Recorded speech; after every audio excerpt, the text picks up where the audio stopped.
구원하신 우리 주님을 찬양합니다. 십자가에 달리셔서 우리의 모든 죄와 허물과 문제들을 해결하신 주님께 찬양과 영광과 존귀를 드립니다.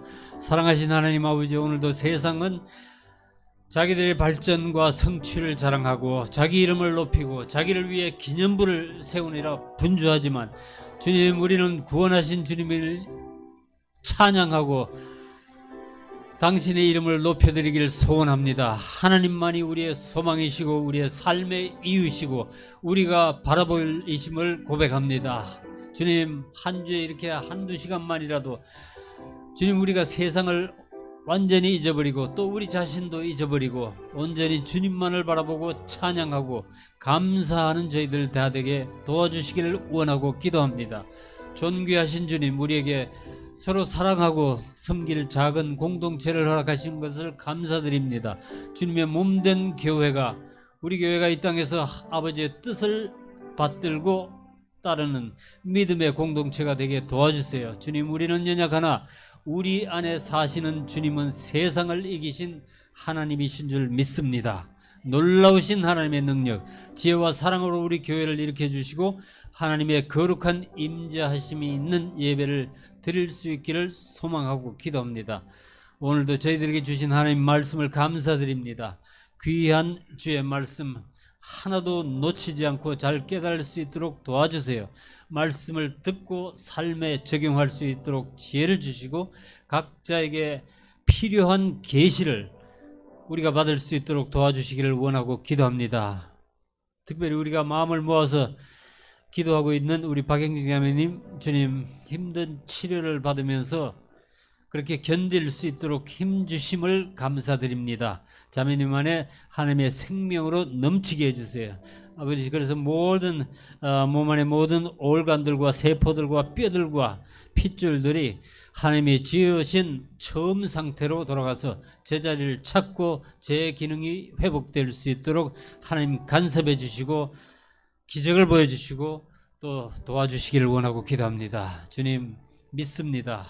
한국의 코로나 바이러스 상황을 주님께 올려드립니다. 주님께서 잠잠케 해주시기를 원하고 기도합니다. 성령님께 감사드리고 예수님 이름으로 기도합니다. 아멘. 하나님 말씀 같이 읽겠습니다. 사사기입니다. 사사기 13장 24절부터 계속해서 14장 4절까지 같이 읽겠습니다. 길지 않아요? 예.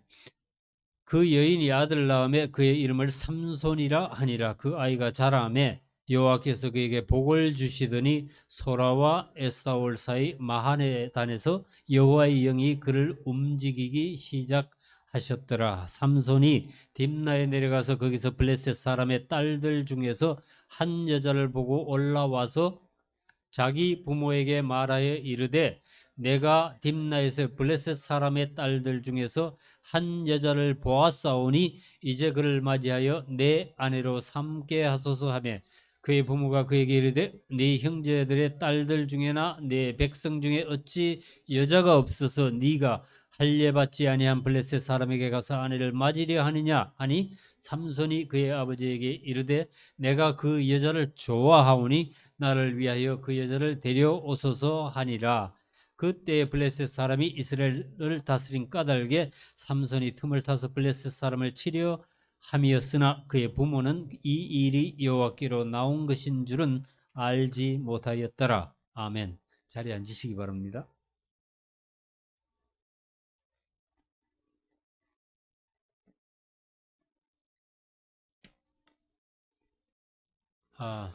성경은 이 코드, 암호, 암호로 풀어야 된다, 코드로 풀어야 된다, 이렇게 주장하는 사람들이 있습니다. 그래서 이 극단적인 예로 그 다빈치 코드나 바이블 코드 같이 그 비성서적인 코드 풀이 책이 나오기도 했었죠. 예. 근데 그들의 주장은 그 성경 곳곳에 이 암호화된 그런 코드들이 숨어 있다는 건데, 제 생각에는요, 그런 머리 써서 풀어봐야 나올 것은 뻔하다라고 생각을 합니다. 예. 뭐겠어요?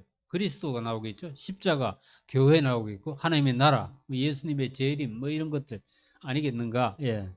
혹시 그들의 주장이 사실이 아니라 할지라도 예, 성경을 좀 깊게 읽어보고 묵상하는 습관을 들이는 것은 굉장히 유익하다고 봅니다. 만약에 성경에 그런 숨은 코드가 있다면 우리가 성경에서 찾아 발견해야 될 코드들이 뭐냐? 바로 예수님이고 십자가이고 교회이고 하나님의 나라인 거예요. 예. 오늘 우리가 살펴볼 이 삼손의 얘기도 그렇습니다. 그냥 가볍게 읽어 넘기면 어떻게 돼? 삼손은 그냥 영화에나 뭐 드라마에나 나오는 거는 조금 머리가 모자라는 그러나 힘이 센 바람둥이 정도로밖에 보이지 않습니다. 그 이 삼손의 영화가 몇 년 전에 나왔더라고요. 네. 정말로 그럴까? 예. 정말로 그렇게 읽고 넘어가야 할 책인가? 사사기가? 예. 그 그리스 신화예요. 그리스 신화에 그 삼손과 비슷한 그 헤라클레스라는 인물이 나옵니다. 영어로 헐큘리스 그러죠. 예. 이 헤라클레스는 제우스 신, 그 그리스 신화에 나오는 모든 신들 중에서 또 왕초 신이 있습니다. 제우스. 예. 제우스 신이 어떤 남편이 있는 여인을 보니까 너무 이쁜 거예요. 예. 그래서 살짝 내려와 가지고 자기가 남편이 어디 전쟁 나간 틈에 살짝 내려와 가지고 그 저기 다윗 얘기하고 다윗 바세바 얘기하고 좀 비슷하죠, 그죠? 예. 살짝 내려와서 이 제우스는 남편으로 변장을 해가지고 예, 그 여인을 속여서 동침합니다. 그래서 태어난 반신 반인의 이 아들이 이 헤라클레스예요. 예. 그래서 이 헤라클레스는 엄청난 힘과 용기에다가 이 성적인 매력까지 갖춘 아주 그리스 신화의 아주 위대한 영웅으로 등장합니다. 예. 자, 진짜 이 삼손이 말이에요. 삼손은 그 그리스 신화의 헤라클레스 같은 초인적인 힘을 가진 바람둥이였는가? 읽어보시면 좀 그래 더 보이죠, 그죠? 예, 삼손이 당나귀 특배 하나를 딱 집어들더니 1,000명을 죽이고, 예, 그 가사의 성문을 문짝과 기둥까지 뽑아서 메고 60km나 떨어진 그 헤브론까지 달려가서 거기다 갖다 버리는 엄청난 힘을 보여줍니다. 자, 성령이 임하시면은 그런 괴력이 나온다. 그런 게 이 삼손의 이야기의 주제인가? 아마도 그렇지는 않을 겁니다. 예. 이 성경에 뭐 쓸 게 없어서 그런 타블로이드 기사에나 나올 만한 그런 걸로 채워졌겠는가? 예. 그런 생각을 가지고 제가 삼손의 이야기를 자세히 몇 번 읽어보았습니다. 그랬더니 지금까지는 전혀 알지 못했던 삼손의 그 진면목이 좀 드러나더라고요. 코드는 아니지만은 코드 비슷한 것들이 보였습니다. 자, 그동안 우리가 삼손이란 인물을 너무나 오해하고 있었구나. 좀 부끄러운 마음이 들었어요. 예.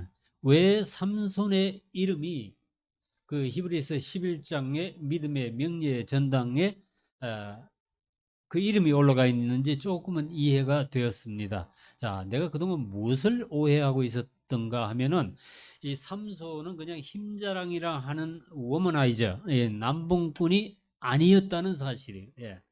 그는 장차 오실 구세주 예수 그리스도의 표상으로 나옵니다. 삼손을 잘 읽어보시면은 완벽하게 그리스도의 구속사를 그려내는 인물이에요. 예. 자, 그렇게 해서 그로 인해서 구원을 얻은 이스라엘은 누구냐? 그리스도의 대속적인 죽음으로 태어난 교회라는 거예요. 예. 그 삼손이 13장 1절 읽어보시면 삼손이 태어날 무렵에 이스라엘은 블레셋에 40년 동안이나 압제를 받고 있었습니다. 이 한국이 일제 36년 그러니까 그 압제를 받았던 거 그거 생각하면 얼마나 원통하고 아직도 그래요. 예. 그거 생각하면 이 상당히 긴 고통이었다는 걸 알 수 있죠. 근데 그의 어머니 마노아는 마노아의 아내죠. 마노아의 어머니 이름은 나오지 않습니다. 마노아의 아내는 불임이었습니다. 구약에서 그리스도를 상징하는 인물의 어머니가 되는 자들은 거의가 불임 상태였어요. 예. 이삭의 어머니 사라가 그랬죠. 그죠? 그 다음에 야곱의 어머니 리브가도 그랬어요. 요셉의 어머니 라헬도 그랬습니다. 예. 그 다음에 사무엘의 어머니 한나 뭐 등등. 그 다음에 신약에는 그 세례요한의 어머니 그 엘리자벳. 예. 이들이 뭘 얘기하느냐? 불임 상태였던 이스라엘의 그 영적인 주소를 보여주고 있었다는 거예요. 예. 이들에게 그러니까 하늘로서부터 수태고지가 내려옵니다. 삼손의 어머니로 그런 수태고지를 받았어요. 보라, 네가 본래 임신하지 못하고 출산하지 못하였으나 이제 임신하여 아들을 낳으리니 이러고 나가는 거예요. 예. 본래 잉태가 불가능한 이스라엘이었지만은 하나님께서 그걸 가능하게 하셨다는 것. 예, 그 여인들이 잉태한 것은 전적으로 하나님의 은혜라는 것을 보여주기 위한 거예요. 그래서 그 예수님을 예표하는 구약의 인물들이 거의 그 어머니가 거의가 불임 상태에서 아들을 얻게 된 거예요. 잉태하지 못한 자, 구로하지 못한 자여 즐거워하라 외쳐 노래할지어다.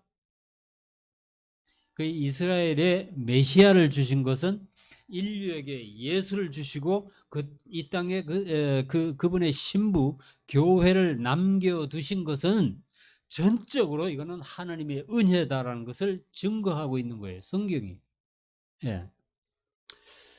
그래서 이 삼손이 다른 사사들과 조금 다른 면이 있어요. 예. 다른 게 있는데 그가 사사로 있던 20년 동안 이스라엘은 블레셋의 지배 아래에 있었다는 거예요. 다른 사사들이 통치할 때는 달랐어요. 왜? 이스라엘이 그때는 적으로부터 해방이 되었고 그 땅에는 평안이 있었다. 죄송합니다. 그렇게 설명을 해요. 근데 삼손의 때에는 달랐습니다. 자, 삼손이 이스라엘의 사서로 있었지만은 블레셋이 여전히 그 이스라엘을 지배하고 있었던 상태예요. 이 말은 블레셋의 그 압제는 다른 민족들처럼 그렇게 혹독하지 않았고 그들이 조금 견딜만 했다는 걸 보여주는 거예요. 예.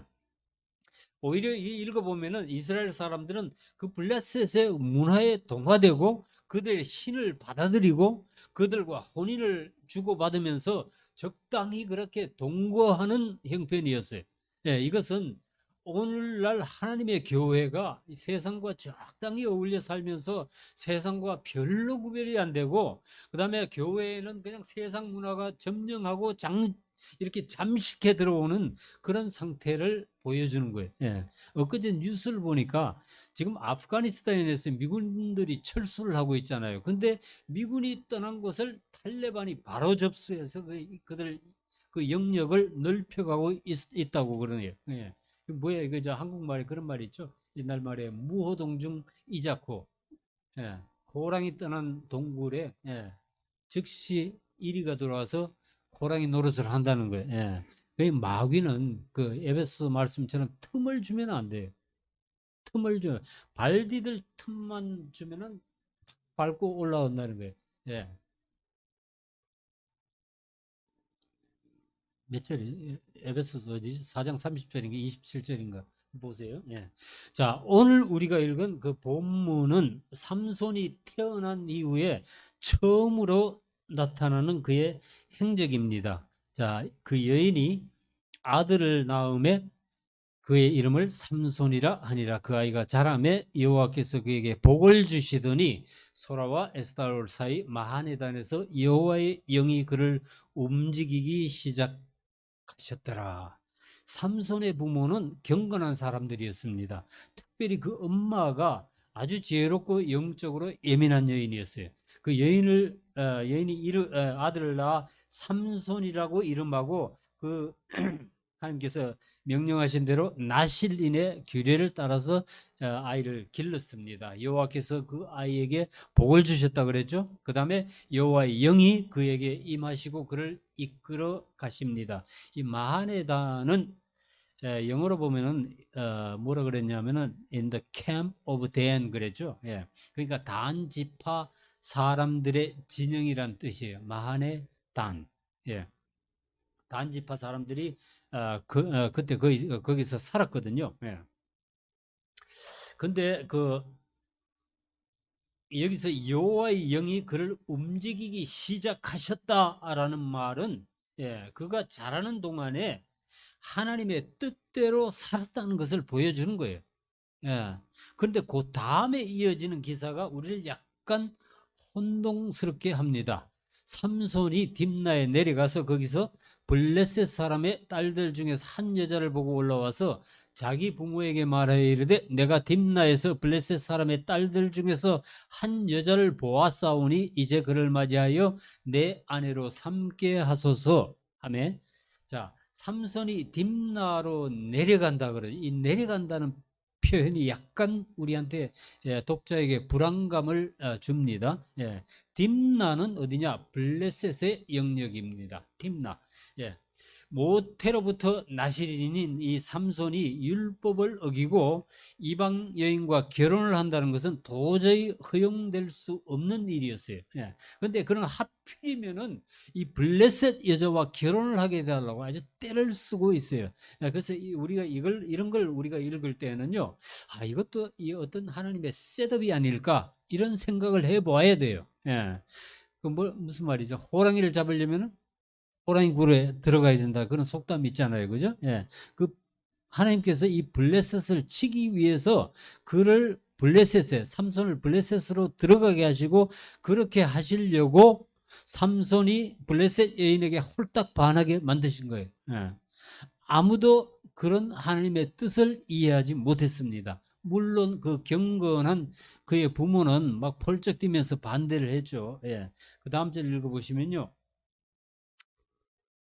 그의 부모가 그에게 이르되 네 형제들의 딸들 중에나 네 백성 중에 어찌 여자가 없어서 네가 할례받지 아니한 블레셋 사람에게 가서 아내를 맞으려 하느냐 하니 삼손이 그의 아버지에게 이르되 내가 그 여자를 좋아하오니 나를 위하여 그 여자를 데려오소서 하니라.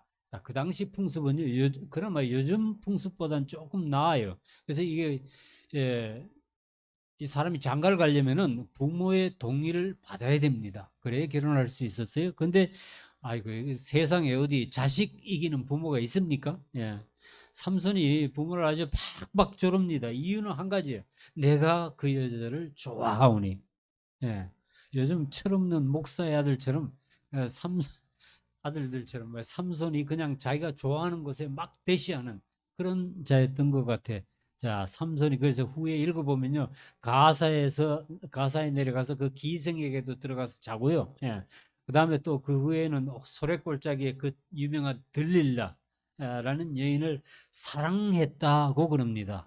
읽어보면은 그 여자들이 얼마나 매력이 있었는지는 우리가 알 수 없는 일이에요. 그러나 삼손은 이 딥나의 여인을 좋아했습니다. 그리고 들릴라를 사랑했어요.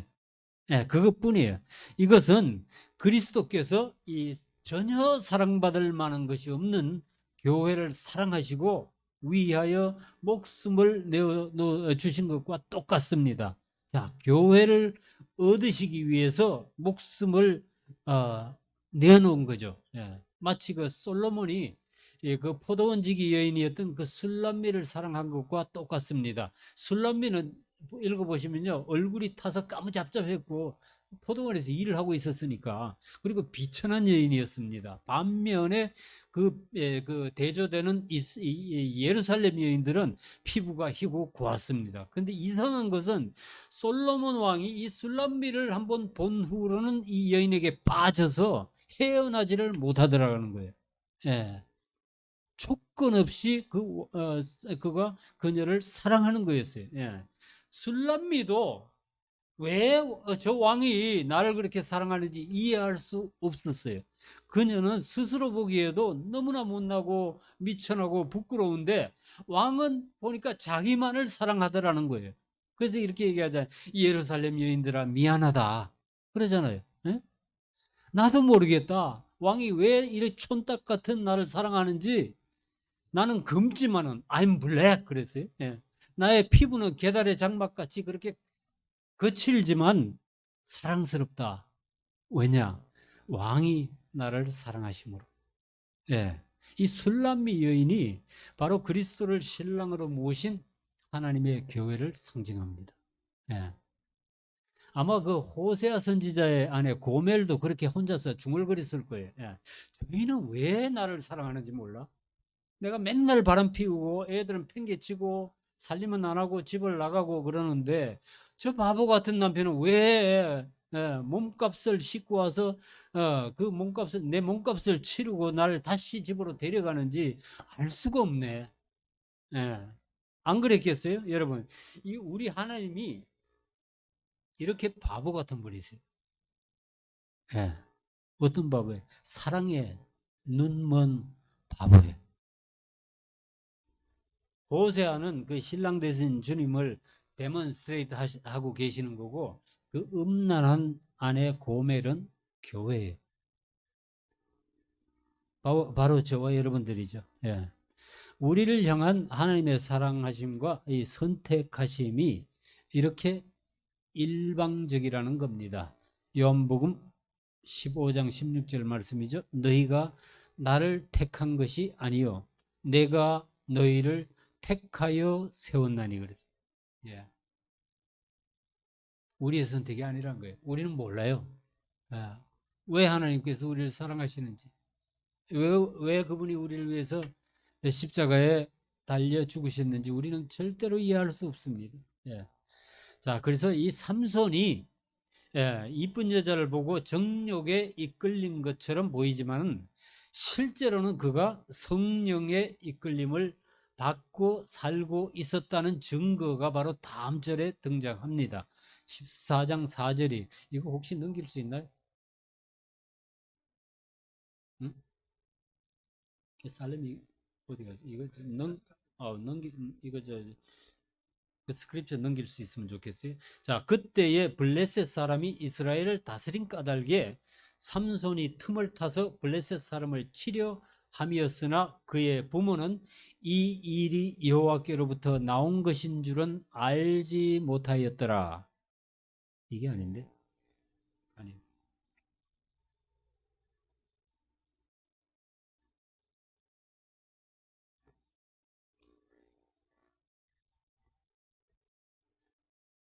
아니 그게요. 저기 됐습니다. 예. 자, 삼손의 이 모든 일들이 블레셋으로부터 이스라엘을 구원하시려는 하나님의 뜻이었다는 거예요. 예. 그의 부모도 이해하지 못했습니다. 예. 그러면 그 삼손은 혹시 알았을까? 그러지도 않은 것 같아요. 자, 여기서 보면은 삼손이 틈을 타서 블레셋 사람을 치려 함이었으나라고 되어 있는데 이거는 한국말 성경이 명백한 오역입니다. 예. 이 히브리어 원본에는 제가 그걸 찾아봤는데 이 삼손이란 단어가 여기 없어요. 네. 그 여호와께서 틈을 타서 블레셋 사람을 치려 함이었다라고 번역해야 맞습니다. 영어로는 그렇게 돼 있죠. 예.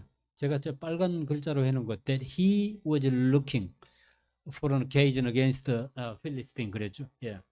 그러니까 삼손이 블레셋 여인과 결혼한 것은 하나님의 셋업이고 하나님의 모략이었다는 거예요. 예, 우리가 이렇게 해석을 해야 그 뒤에 말씀이 잘 이해가 됩니다. 자, 삼손이 부모를 막무가내로 조르니까 마침내 그의 부모가 허락하고 함께 딥나로 내려갑니다. 예수님께서 이 땅에 오실 때에도 하나님 아버지와 이런 어떤 아르규먼트가 있었지 않았을까? 뭐 디스커션 정도는 있었지 않았을까? 하나님 아버지 말씀이 야, 너 정말 해낼 수 있겠냐? 인간들이 널 막 괴롭히고 조롱하고 십자가 달아 죽일 건데 그 아들 말씀이 그래도 제가 갈 거예요. 사랑하니까요. 아마 그랬을 겁니다. 예. 그리고 주님이 이 땅에 오셨는데 사랑하셨으니까 그죠? 삼손도 그랬던 거예요. 14장 6절 말씀 보면은 그가 내려가서 그 여자와 말하니 그 여자가 삼손의 눈에 들었더라 그랬습니다. 이 삼손이 딥나에 내려가 그 여자의 그 여자하고 말을 해보고는 너무 좋아하는 거예요. And she pleased Samson very much 그래. 그녀가 삼손을 무지 기쁘게 해줬다는 말이. 예수님께서도 우리를 그렇게 기뻐하신 거예요. 그래서 우리를 위해서 죽으실 수 있었던 거예요. 사랑하시니까 죽어줄 수 있었던 거예요. 삼손도 그랬습니다. 삼손이 왜 여자들한테 그렇게 약했는가? 자기가 위험에 빠질 줄 알면서도 그러다가 자신이 죽을지도 모른다는 사실을 알면서도 마침내 그는 자신의 약점을 여자들에게 알려주고 맙니다. 왜? 그 여자가 삼손의 눈에 들었더라. 삼손이 그녀를 사랑했기 때문이에요. 자, 삼손 자신은 그 하나님의 뜻을 그렇게까지 이해하지 못했을 수도 있습니다. 그럼에도 그는 이스라엘 백성에게 그리스도의 상징으로서 그 기능적인 역할을 수행하고 있었던 거예요. 그 과정에서 우리 눈에는 이 나시린으로서 규례를 막 어기고 지멋대로 하는 것처럼 보이는 거예요. 자, 그는 읽어보시면 나실인으로서 하지 말아야 할 것들을 아예 골라서 거침없이 해버립니다. 포도원에 들어가고 민수기 6장 보면은 나실인은 포도 씨나 껍데기도 먹지 말라 그랬어요. 근데 포도원에 들어가고 사자를 찢어서 죽이고 말이에요. 죽은 사자 시체에서 꿀을 퍼먹고 죽은 시체를 가까이 하면 안 되거든요. 나시리는. 근데 그걸 또 부모한테도 먹이고 부모까지 더럽힌 거예요. 자, 이방 여인과 또 결혼하죠. 혼인잔치에서 술을 안 마셨겠어요? 그런 호색하니 술을 안 마실 수가 있어? 그 무고한 또 내려가서 무고한 사람 30명을 죽이고 말이에요. 그것도 그 시체에 손을 댔을 거 아니에요. 옷을 벗기려면. 나중에는 또 그러다 어떻게 돼서 머리카락이 다 밀리고, 그거는 또 읽어보면 저 삼손이 그렇게 되도록 내버려 둔 거예요. 지가 막을 수 없어서 할 수 없이 당한 건 아니에요. 사실은요, 예수님께서도 이 땅에 오셔서 그렇게 하셨습니다. 예수님이 유대인들에게 핍박받은 가장 큰 이유가 뭐예요? 그분이 율법을 어겼다는 거였죠. 그가 유대인들이 불결하다고 가까이 하지도 않던 그 세리들과 죄인들의 친구가 되었다. 그게 이유 아니었어요. 자, 그래서 그걸 우리가 어떻게 구별하느냐? 그 행위가 하나님의 뜻에 맞냐 안 맞냐 어떻게 구별하느냐 방법이 있어요. 그걸 사랑으로 하는가 아닌가 그걸 보면 되는 거예요. 이 실정법에도요, 이 상위법과 하위법 개념이 있습니다. 상위법 우선의 법칙이라는 게 있어요. 법 개념이 서로 충돌할 수 있거든요. 하급심에서 이렇게 결정한 게 상급심에 올라가면 달라질 수 있고, 이 상법과 민법과 이렇게 부딪힐 수도 있고, 뭐 그래요. 자, 그러면은 그렇게 충돌하면은 상위법이 우선된다는 거. 그게 상위법 우선의 법칙이에요. 예를 들어서 민법과 헌법이 서로 충돌하면은 어떤 법이 적용돼야 돼? 헌법이 적용되는 거죠. 마찬가지로 이거 하나님의 나라 안에서도 여러 법이 있는데 가장 상위의 법이 뭐냐? 사랑의 법입니다. 사랑이에요. 왜냐하면은 하나님이 사랑이시기 때문에. 그러니까 사랑으로 하면은 잘못될 일이 없다는 거예요. 여러분, 뭐 하시다가 이게 하나님의 뜻에 맞는지 안 맞는지 잘 모르시겠거든. 하나님의 사랑으로 하면 돼요. 그게 안전한 길입니다. 그 뒤에 계속 읽어보시면은 삼손은 이 우여곡절 끝에 딥나의 여인과 결혼을 합니다. 옛날 이스라엘에는 그 결혼잔치는 7일 동안 해요. 요즘도 그 인도 사람 같은 경우에는 뭐 그렇게 한대요. 일주일 동안 먹고 마시고 그런데. 근데 이 일주일 동안 그 술만 퍼마시고 먹고 좀 지루하잖아요. 그 삼손이 그 잔치에 그 흥을 돋구기 위해서 블레셋 동무 30명, 자기한테 붙여준 들러리 30명에게 수수께끼를 냅니다. 그게 14장 12절 말씀이죠. 삼손이 그들에게 이르되 이제 내가 너희에게 수수께끼를 내리니 잔치하는 이래 동안에 너희가 그것을 풀어 내게 말하면 내가 베옷 30벌과 겉옷 30벌을 너희에게 주리라. 자, 삼손이 그 블레셋 친구들에게 수수께끼를 내주었는데 이게 이래요. 근데 반대로 그걸 너희들이 풀지 못하면 너희들이 나한테 베옷 30벌과 겉옷 30벌을 내놓아야 한다. 이게 조건이었습니다. 근데 여기서 베옷이라는 것은 속옷입니다. 예. 속옷과 겉옷이. 예. 그 요즘에 누가 남의 속옷을 가져다 입어요. 예. 근데 옛날에는 옷이 엄청 비싸고 재산의 일부였습니다. 게다가 겉옷은 저녁에 사람들이 덮고 자는 이불 대신으로 썼어요. 그러니까 이 상당한 이 거액이 걸린 수수께끼 풀이었던 거예요. 근데 삼손이 낸 수수께끼가요 보면은 완전히 이건 말도 안 되는 횡포예요. 횡포. 삼손이 그들에게 이르되 먹는 자에게서 먹는 것이 나오고 강한 자에게서 단 것이 나왔느니라 하니라. 그들이 사흘이 되도록 수수께끼를 풀지 못해. 이런 수수께끼를 내기 전에 삼손에게 무슨 일이 있었는지 여러분들 아시죠? 그죠? 네. 삼손이 그 딥나로 내려가는 길에 포도원을 지나는데 젊은 사자가 나타나서 그에게 달려들었다고 그래요. 그 이때 여호와의 영이 삼손에게 임하고 그가 그 사자를 염소 새끼를 찢듯이 찢었다고 그래요. 이 사자를 그냥 찢어서 죽인다는 것은 상상이 잘 안 되죠. 염소 새끼도 쉽지 않을 거예요. 아마 아무리 장사라도. 저는 가끔 삶은 그 카스코 통닭도 찢으려면 좀 고생을 하는데 어쨌든 여기서 하나님의 영이 임하셨다는 말이 나와요. 이거는 이 일에도 이 하나님의 인도하심이 있었다는 말씀이죠. 그리고 얼마 후에 삼손이 다시 그 여자를 보려고 부모와 함께 딥나로 내려가는데 그 사자가 궁금했어요. 지난번에 내가 찢어 죽인 그 사자가 지금 어떻게 됐을까? 궁금했다는 거예요. 그래서 그가 따로 부모를 떠나고 그 옆에 따로 나가가지고 그 사자가 어떻게 됐는가 가보니까 사자의 몸에 벌떼가 잔뜩 붙어 있고 거기에 꿀이 들어 있었어요. 그는 그래서 그 꿀을 떠서 먹고 그걸 남은 걸 갖다가 그 부모에게도 주어서 먹게 했습니다. 나시린의 규정이라는 걸 완전히 무시하고 사는 거죠. 삼손이 낸 수수께끼는 그래서 자신의 고유한 경험을 바탕으로 만들어낸 겁니다. 30명이 3일 동안 머리를 싸매고 고민했는데 도무지 이거는 풀지 못하는 거예요. 아니 이런 수수께끼를 누가 맞출 수 있겠어요? 이거 완전히 횡포고 엉터리죠. 그런데 이런 삼손이 이런 억지 수수께끼도요. 블레셋을 치려는 하나님의 모략이었습니다. 그 블레셋 동무들도 보니까 성질이 만만치는 않았던 것 같아요. 원래 이 블레셋 사람들이 누군가 하면요.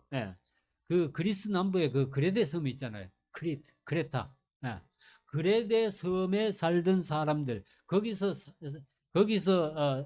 해적질하던 사람들의 후손들이었거든. 그게 블레셋이. 그 좀 거칠단 말이에요. 이 무기도 많이 발달되어 있고 그래서 그런 거예요. 자, 그들은 그래서 이 삼손이 사랑하는 아내 그 여인을 잡고 협박을 하기 시작했습니다. 네가 남편을 꾀가지고 그 답을 알아내라. 그러지 않으면은 너와 네 아버지 집을 불살라 버리겠다. 이제 그 삼손의 아내가 죽을 지경이 된 거예요. 뭐 신혼의 즐거움 같은 건 다 사라지고 죽게 생겼으니까. 그래서 삼손의 앞에서 밤낮으로 울면서 보채고 조릅니다. 결국 7째 날에 삼손은 그 수수께끼의 답을 알려주고 말았습니다. 자, 눈물 앞에 장사 없다는 말이죠. 특히 그 갓 결혼한 아내의 그 눈물에 누가 견딜 수 있겠어요. 삼손은 특별히 보면 여자의 눈물에 약했습니다. 나중에 삼손은 들릴라한테도 그냥 하도 끈질기게 조르니까 결국은 포기하고 자신의 최대 약점을 실토하게 말았습니다. 우리 주님도 그런 약점이 있는 것 같아요. 생각해 보셨어요? 누가복음 18장 말씀, 그 재판장, 불의한 재판장에 대한 말씀이죠. 하물며 하나님께서 그 밤낮 부르짖는 택하신 자들의 원한을 풀어주지 아니하시겠느냐? 그들에게 오래 참으시겠느냐? 그 재판관이 불의한 재판관도 그 끈질기게 요청하는 그 여인의 청을 들어주거늘 하물며 하나님께서 그러시지 않겠느냐? 이렇게 말씀을 하십니다. 근데 예수님이 이 말씀을 하시고 바로 이어서 뭐라고 그랬어요? 그러나 인자가 올 때에 세상에서 믿음을 보겠느냐? 여러분이 포기하지 말고 기도하셔야 되는데 그 기도는 반드시 뭘로? 믿음으로 하셔야 된다는 거예요. 자, 결국 그 삼손이 아내에게 그 수수께끼의 답을 실토하고 말았습니다. 그 아내는 쪼르륵 그냥 달려가서 그 동무들에게 알려주었겠죠. 이제 삼손이 어떻게 됐느냐? 그들에게 속옷과 겉옷 30벌을 만들어서 갖다 줘야 하는 형편이 됐어요. 그래서 삼손이 어떻게 했느냐? 어떻게 했겠어요? 그 삼손이 열을 확 받았죠, 그냥. 무슨 일이 일어났는가? 그 다음 절 보시면, 그 다음에 19절 보시면, 여호와의 영이 삼손에게 갑자기 임하심에, 자, 이것도 참 놀랍죠? 삼손이 열이 나서 막 분이 나서 펄펄 뛰는데, 하나님의 영이 임하십니다. 삼손이 아스글론에 내려가서, 아스글론은 그 지중해 남쪽에, 그 지중해 쪽에 있는 그 서쪽으로 한 40km 되는 것 같아요. 그곳 사람 30명을 쳐 죽이고 노력하여 수수께끼를 푼 자들에게 옷을 주고 심히 노하여 그의 아버지의 집으로 올라갔고, 이 지도가 있네. 아스글론이 딥나에서 보면 서남쪽으로 한 40km 됩니다. 저게. 아니, 이거 삼손이 갑자기 거기까지 내려갔어요. 그러고는 거기서 그곳 사람 30명을 쳐 죽이고 그 겉옷과 속옷을 벗겨가지고 돌아왔습니다. 아니, 그 사람들이 무슨 죄가 있어요? 예. 아스글론에 있던 그 사람들이 갑자기 날벼락을 맞았습니다. 그게 대낮인지 밤인지 모르지만은 삼손에게 묻지마 살인을 당한 거예요. 요즘 말로. 자, 이게 도덕적인 일이냐 아니냐는 우린 제쳐 둡시다. 오늘. 그런데 이 일은 분명히 하나님으로부터 온 일이었다는 거예요. 뭐라 그랬어요? 여호와의 영이 갑자기 삼손에게 임하셨다. 이거 분명히 말씀을 하셨죠. 그죠? 그러니까 이 삼손의 수수께끼는 반드시 이 블레셋 사람들에 의해서 풀려야만 하는 것이었어요. 그 사람들이 답을 알아야만 했어요. 그렇게 정답이 유출되도록 이미 하나님께서 셋업해 놓으셨다는 거예요. 어쨌든 삼손은 30명을 죽이고도 분이 삭지 않았습니다. 그래서 이제 화가 머리끝같이 치밀어서 아버지 집으로 그냥 확 올라가 버렸어요. 정말로 그가 여자만 쫓아다니는 그런 워머나이저였다면은 아니 이제 해결했는데 마누라 데리고 거기서 살아야 될 거 아니에요. 그렇다고 아무도 그를 건드릴 자가 없었을 건데 그는 다 뿌리치고 떠나버립니다. 이게 뭘 말하느냐? 그가 자신의 정욕과 성질대로 움직이는 것 같지만 사실은 하나님께서 이스라엘의 구원 역사를 계획대로 조율하고 계시다는 걸 보여주는 거예요. 삼손이 이렇게 떠나버리자 그의 장인은 삼손의 아내를 결혼식 들러리로 왔던 친구에게 줘버립니다. 그 다음 마지막 절이 삼손의 아내는 삼손의 친구였던 그의 친구에게 준 바 되었더라. 자, 이 일은 블레셋 사람들에게 또 다른 비극을 예고하는 꼬투리가 되었습니다.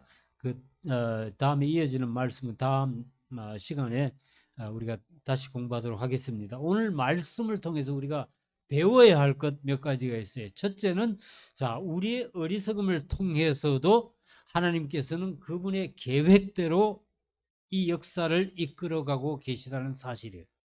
예.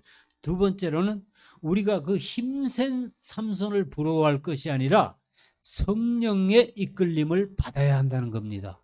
예. 때마다 삼손에게 성령이 임하시는 거 우리가 읽었죠. 그죠? 예. 그 다음에 세 번째로는 우리가 술람미처럼 검고 못생기고 고멜처럼 음란하고 배신하는 이스라엘 백성이지만 그럼에도 하나님께서는 우리를 사랑하시고 우리가 그분에게로 돌아오기를 기다린다는 사실, 이거 잊지 마셔야 돼요. 예. 그다음에 마지막으로는 우리가 하나님을 향해서 낭망하지 말고 기도해야 한다는 겁니다. 그러니까 요 네 가지만 오늘 명심하고 돌아가시기 바랍니다. 오늘 말씀 생각하면서 우리 같이 기도하시겠습니다. 사랑하신 하나님 아버지, 우리의 불신앙, 우리의 어리석음, 우리의 정욕에도 불구하고 여전히 우리를 사랑하시고 우리를 위해서 인류 역사를 이끌어가고 계시는 하나님께 감사와 우리의 사랑을 드립니다. 우리가 하나님의 교회로서 또 그리스도의 신부로서 깨어있고 늘 준비된 자들이 되기를 소망합니다. 삼손에게 위기 때마다 나타나 힘을 주신 성령님께 우리가 간구합니다. 우리도 주의 성령을 좀 더 의지하기를 소원합니다. 성령께서 우리의 모든 인생의 모든 부분을 인도해 주시고 우리를 주의 말씀에 이끌어 주시고 또 우리가 주의 말씀을 붙잡고 낙심하지 말고 기도할 수 있도록 도와주세요. 정말 수수께끼 같은 인생이지만 우리가 믿음으로 살고 주님 다시 오실 날까지 소망 가운데 있을 수 있도록 우리에게 은혜 베풀어 주시기를 간구합니다. 성령님께 감사드리고 예수님의 이름으로 기도합니다. 아멘. 다 우리 말씀 생각하면서 찬양하시겠습니다.